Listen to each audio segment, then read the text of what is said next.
Hello good morning students, how are you. कैसे हैं आप लोग बेटा। देखिए आज हम क्लास क्लास 7 में चैप्टर 8 करेंगे। वीडियो नंबर हम आज 56 करेंगे। देखिए बेटा, आज का हमारा टॉपिक रहेगा प्रभावी सुरक्षा उपाय। क्या होते हैं प्रभावी सुरक्षा उपाय? देखिए, हमने जो प्रीवियस वीडियोस में चक्रवात, टॉर्नेडो वगैरह के बारे में पढ़ा है, अगर वो आते हैं तो हमें किस तरह से सावधानी रखनी है और किस तरह की सावधानी जो है सरकार के द्वारा रखी जा रही है, उसके बारे में हम इसमें पढ़ेंगे। देखिए,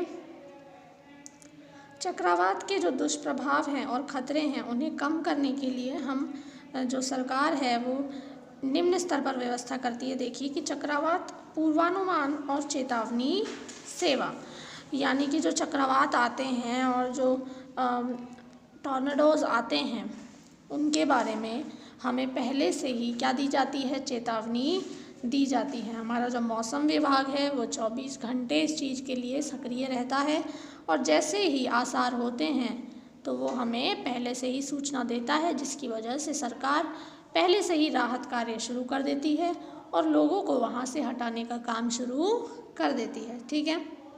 सरकारी संस्थाओं, मछुआरों, समुद्र तटों, जलपोतों और आम जनता को जल्द से जल्द चेतावनी देने के लिए तीव्रगामी संचार व्यवस्था। अब देखिए, मौसम विभाग को पता चल गया कि जो है इस एरिया में इन दिनों में कोई जो है ऐसी घटना घट सकती है, तो उसे आम जनता तक पहुंचाने के लिए बहुत ही तेज़ हमारा संचार व्यवस्था होनी चाहिए, जिससे कि लोगों को बताया जा सके।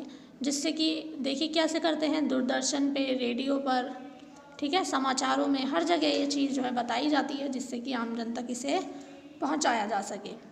ठीक है। इसके बाद देखिए, चक्रवात संभावित क्षेत्रों में चक्रवात आश्रयों का निर्माण और जनता को शीघ्रातिशीघ्र सुरक्षित स्थानों पर पहुंचाने के लिए प्रशासनिक व्यवस्था। क्या होता है? देखिए यहाँ कि जो चक्रवात आते हैं, अब वहाँ पर कुछ जो है ना लोग बहुत ज़्यादा प्रभावित होते हैं। ठीक है, कईयों के जैसे घर वगैरह जो हैं उजड़ जाते हैं, है ना। तो वहाँ उन क्षेत्रों में कुछ ऐसी जगह होती हैं जो सुरक्षित होती हैं।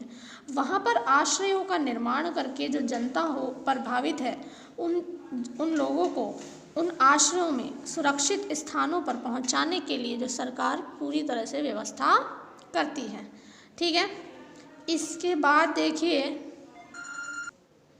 अब इसके बाद जो आप देखिए यहाँ पर जनता द्वारा क्या काम किए जाने चाहिए ऐसी जो है विपरीत परिस्थितियों में, कि जब हमें मौसम विज्ञान विभाग द्वारा रेडियो, दूरदर्शन और समाचार पत्रों के माध्यम से प्रसारित किए जाने वाली जो चेतावनी है, उन्हें हम नज़रअंदाज नहीं करनी चाहिए। जैसे हाई टाइड्स आते हैं तो मौसम विभाग जानकारी देता है कि हाई टाइड्स आ रहे हैं और आप समुद्र से दूर रहें, यानी कि उसके किनारों पर ना जाएं। फिर भी कुछ लोग जो है उस चेतावनी को नज़रअंदाज करते हैं और सोचते हैं कि कुछ नहीं होगा, लेकिन हमें इनका जो है ना पालन करना चाहिए, नज़रअंदाज नहीं करना चाहिए। ठीक है। सारे जो घरेलू सामान है, वाहन है, पालतू पशु वगैरह हैं, जितनी भी चीज़ें ऐसी हैं, उन सबको हमें सुरक्षित स्थानों तक पहुंचाने के लिए आवश्यक प्रबंध पहले ही करके रखने चाहिए। ठीक है, जिससे लास्ट में कोई दिक्कत ना हो।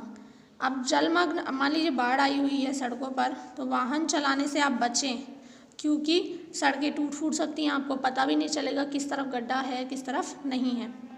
जितनी भी आपातकालीन सेवाएं होती हैं बेटा, ये तो ज़रूरी नहीं है कि आप सुरक्षा उपायों में रखें, ये तो आपका रेगुलरली भी आपका कर्तव्य दायित्व बनता है अपने परिवार के लिए, कि आप सारी आपातकालीन सेवाओं जैसे कि फायर ब्रिगेड, पुलिस या फिर अस्पताल, एम्बुलेंस, इन सब के जो नंबर हैं वो आपके पास होने चाहिए। ठीक है। अगर यदि आप चक्रवात प्रभावित क्षेत्र में रहते तो आप क्या सावधानी करते वो देख लेते हैं। देखिए बेटा, जहाँ चक्रवात ज़्यादा आते हैं वहाँ अगर आप रहोगे तो क्या आपको करना है कि पीने के लिए जो पानी आप उपयोग ला रहे हैं, ऐसा पानी ले जो संदूषित ना हो, है ना, प्रदूषित ना हो। और बहुत ही आपात स्थिति हो जाए वहाँ के लिए भी आपको पानी जो है संग्रहित करके रखना है, बचा के रखना है। खंभों से अगर बिजली के तार टूट गए हैं तो उन्हें ना छुएं। गीले स्विचेस को आप ना छुएं। अगर आप चक्रवात प्रभावित क्षेत्र में हैं तो बिल्कुल ना छुएं। मनोरंजन के लिए यानी कि आप सिर्फ देखने के लिए या आपको मज़ा आ रहा है देखने में, ऐसे कि चलो बाढ़ आई हुई है घूम के आते हैं, देख के आते हैं क्या हाल है, वैसे आपको बार बार बाहर नहीं जाना है। और जो बचाव दल होते हैं, ठीक है, वहाँ आपकी सहायता के लिए हैं, लेकिन आप उनको परेशान ना करें अनावश्यक मांगों को लेकर, ठीक है ना, कि ऐसा नहीं है कि वो बहुत आपको लिमिटेड और जो है वो चीज़ें प्रोवाइड कराते हैं वहाँ पर बचाव दल जो कि ज़रूरत है। जिसकी ज़रूरत नहीं है वो चीज़ों के लिए आप उन पर दबाव ना डालें। अपने मित्रों की, पड़ोसियों की यथासंभव आप मदद करें, यह आपका मानवाधिकार है। देखिए, उन्नत प्रौद्योगिकी सहायक, साइंस डेवलप कर रही है किस तरह से आपकी सहायक है कि जो आपदाएं आती हैं उनसे हमें अधिक सुरक्षा उपलब्ध होती है। पिछली जो शताब्दी थी उसमें जो तटीय क्षेत्रों पर लोग रहते थे, किसी चक्रवात या आने से पहले ही सुरक्षा की तैयारी करके बेचारे अपने घरों को खाली करके और चले जाते थे, लेकिन उनको पर्याप्त टाइम नहीं मिल पाता था। उन्हें एक दिन पहले समाचार मिलता था कि कल जो है आपके यहाँ पर कुछ मौसम जो है बिगड़ने वाला है, तो एक दिन से भी कम समय मिलता था तो वो अपना घर पूरी तरह से खाली नहीं कर पाते थे। लेकिन आजकल रडार और उपग्रह इस तरह के आ गए हैं कि आपको 48 घंटे के पहले तो पता कम से कम चल ही जाएगा और चक्रवात सतर्कता जारी कर दी जाती है, जिससे क्या होता है आप 24 घंटे पहले आराम से अपना घर जो है वहाँ पर समेट कर जा सकते हैं। ठीक है बेटा, ये जो है यहाँ पर आपका चैप्टर जो है कंप्लीट हुआ। नेक्स्ट जब आप इस वीडियो को देखेंगे तब हम इसमें क्वेश्चन आंसर्स करेंगे। Thank you.